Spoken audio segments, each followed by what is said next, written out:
So as it gets closer to fall, one of the questions that you see a lot of times on forums and other social media sites is, what do I need, a blade or a blower? So I'm going to address some of the pros and cons, certainly not all of them. Every situation is different. I'm just going to give you my thoughts on blades and blowers and which one you need. So next, about 10 minutes, and hopefully you learn something. There's really benefits to both. A blade is obviously cheaper.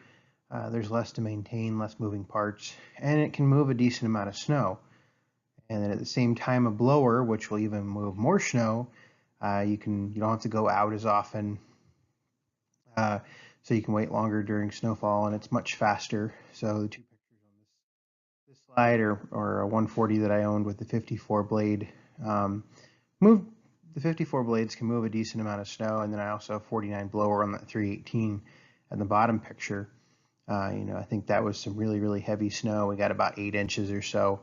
I was really impressed with the performance of it. So to kind of get right into it, blades, the biggest thing, the pro is it's cheaper. It's much, much cheaper than a snowblower, and it's much less to maintain. Basically, the only two things you have to worry about are wear edges and shoes, so skid shoes. You can move light to moderate snowfalls. Generally 4 to 8 inches is what I'm going to recommend depending on the machine. And if you have a machine with down pressure, like the X748 in the upper picture, you can scrape the ice. In the lower pictures, my 1445 with a 54 blade doesn't have any down pressure. And so it's not necessarily as good at scraping the ice as a machine with down pressure. And probably one of the biggest pros that you can get with the blade is it has other uses during various times of the season, different seasons. You can use it to push back brush piles, dirt, rock, etc. You can use it all the time. Really, the biggest cons to a blade are basically the more snow you get, the more work you have to do. So like I said previously, you don't want to let any more than 4 to 8 inches build up at a time, depending on how you're set up. And so that means more trips outside in the cold. And then if you live in a really snowy part of the country, snow storage can be a real concern later in the winter. If you have a really snowy winter, you can pile up lots of snow, and then come January, February, you might run out of snow, places to put your snow, which is not good. And then also one thing that I found out having a dirt driveway is it does peel up quite a bit of dirt and gravel. If you want a really nice clean surface. So that's something to consider. If you have a rock driveway, it's certainly something to be mindful of. So on to blower types. Before we talk about the pros and cons of snow blowers, I think it's important to understand the two blower types that you commonly see on garden tractors. The first one's going to be a single stage or a snow thrower. So in this picture, there's a Model 49 snow thrower that is hooked to John Deere 140, 318 type tractors. You see the single auger in the middle has paddles that flip. The auger moves the snow to the middle of the housing, and then the paddles on the auger actually flip the snow up and out the chute, as compared to a two-stage snow blower that has similar augers that move the snow towards the middle of the housing, and then it also has an impeller that propels the snow faster up and out the chute. And so in this case, you're looking at a Model 47 snow blower compared to the previous Model 49 snow thrower. So for single stage snow throwers, biggest pro is you can move snow quickly. You spend less time outside, and you're less worried about snow storage because you can move the snow. You can blow it off the driveway a decent distance. The biggest cons are generally going to be the cost. So they're going to be about 2 times the price of a blade. There are not that many single stage snow throwers offered anymore.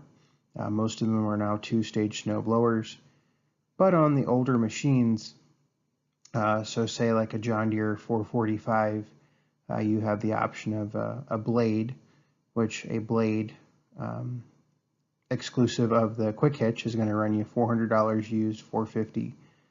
Single stage model 46 snow thrower is going to run you $800 or $900, and then probably $1,500 plus for a model 47 two-stage snow thrower or snow blower. So the cost is the big difference there. Also, there's maintenance, there's more moving parts, and then the storage of the blower itself. These blowers are not tiny, they're very large and they're very heavy. And then the biggest thing is with a single stage snow thrower, you need a good amount of snow to get the blower to work properly. So you need a couple inches of snow to actually push into the housing to get a good flow of snow out of the chute.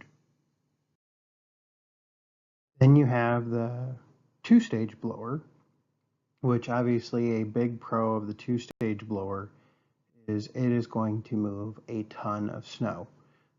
You have less time spent outside, so you can move snow drifts higher than the blower. That's very hard with both a blade and a single stage thrower. In this case, picture to the right is my 1445 with a John Deere model 47 heavy duty snowblower. You can see that drift there. The drift's almost twice the height of, or the drift is twice as high as the blower itself. And basically it just took 3 chunks. So start at the top and work my way down, and you can do about 20 inches at a time. But what's really important is I can move the snow. And also no worries about snow storage with these units. You can throw the snow 30, 40 feet if need be, probably farther depending on the unit itself.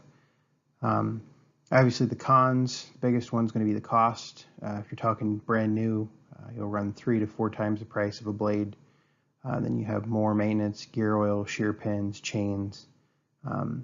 I know when I bought the 47 in the picture used, I spent almost $300 doing maintenance. And then once again, the storage of the blower itself. If you have ever seen pictures of a 430 or a 318 with the old 47 blowers on them, they're basically like big refrigerators. So they take up a lot of space. The new ones don't take up quite as much, but they still take up a lot of space. In the gap between the blower and the driveway with the blade, you can get down and scrape. Oftentimes you don't want to scrape, particularly on dirt or gravel driveways. You don't want to scrape the driveway because you're going to pick up rocks and throw them out into the yard. That's something you do not want. And then also something that's not listed here is you don't want to look like a snowman.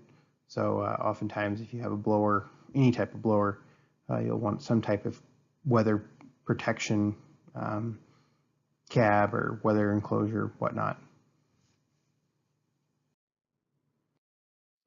Other considerations that you might want to think about is your machine itself. What transaxle do you have? Do you have a smaller, lighter duty transaxle? Maybe a blower is a little bit better than a blade, or maybe it doesn't matter. If you have a K92 or you have K71, something like that, it really doesn't matter in that case. But your machine will definitely dictate blower or blade in some cases. And then, like I've mentioned before, but I cannot stress this enough, storage space. Blowers take up a lot of room.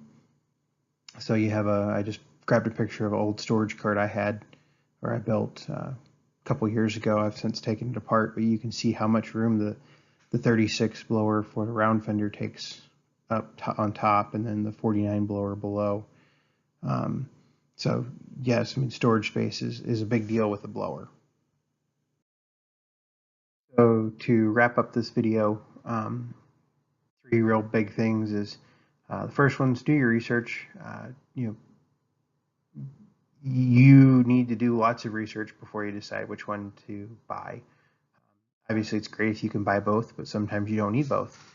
And along with the research is ask questions on a forum. Forums are great wealths of information. There's lots of forums out there, whether it be Buy Tractor Forum, Green Tractor Talk, Garden Tractor Talk, Weekend Freedom Machines, the list goes on. Get on the forum, ask questions. You can ask questions on Facebook, but I've found most of the time Facebook's not all that reliable. Typically full of a bunch of know-it-alls that don't know anything at all. And then one of the biggest things is keep a close eye on sales sites if you're trying to buy used. Whether it be Craigslist, Kijiji, your local sales site, keep a close eye on them. Figure out what stuff's going for. Don't necessarily think because you've seen something sit there, it's that's what the sales price is going to be. Oftentimes, if you see it sit on a sales site, that means it's priced too high. So hopefully that answers some questions on blade versus blower. And thanks for watching.